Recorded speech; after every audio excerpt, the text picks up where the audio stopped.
আমি অতীতেও বলেছি একটি কথা, বাংলাদেশ সৃষ্টি হয়েছিল গণতন্ত্র। পাকিস্তানের অবকাঠামোর ভিতরে গণতন্ত্র হতে পারে তৎকালীন পূর্ব পাকিস্তানের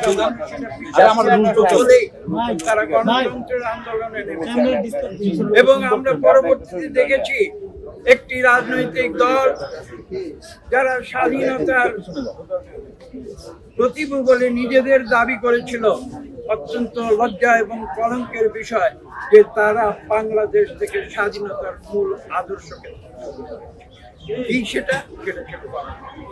সেই গণতন্ত্রকে ধ্বংস করে দিয়ে তারা প্রথমে বাকশাল কায়েম করেছিল, পরবর্তীতে তারা অলিখিত বাকশাল কায়েম বাংলাদেশের মানুষ গ্রহণ করেনি এবং করেনি বলেই 2024 সালের 5ই আগস্ট সেই স্বৈরাচারী সরকারকে এই দেশ থেকে বাংলাদেশের মানুষের ঘৃণার ফলশ্রুতিতে পালিয়ে যেতে হবে। আজকে আপনি যে প্রশ্নের উত্তর দিয়েছেন এর উত্তর স্পষ্ট। আমরা স্বাধীনতায় বিশ্বাস করি বাংলাদেশে, আমরা বাংলাদেশের গণতন্ত্রে বিশ্বাস করি। শহীদ প্রেসিডেন্ট জিয়া রহমান, বিএনপির প্রতিষ্ঠাতা সভাপতি চেয়ারম্যান, তিনি বাংলাদেশের গণতন্ত্রের জন্য তিনি জীবন দিয়েছেন।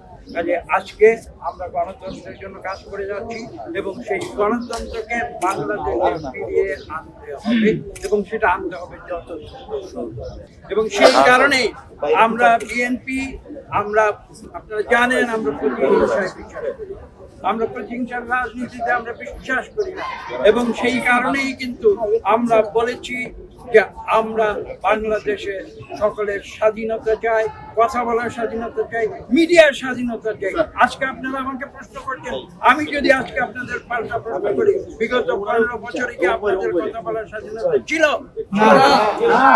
তাহলে আজকে আমরা বিএনপি আমরা দেশের গণতন্ত্র ফিরিয়ে আনতে চাই যত দ্রুত সম্ভব এবং আমরা চাই সেটা করতে একটি মাত্র, আমরা বলেছি একটি মাত্র পদ্ধতি রয়েছে, সেই পদ্ধতির নাম হচ্ছে সুষ্ঠু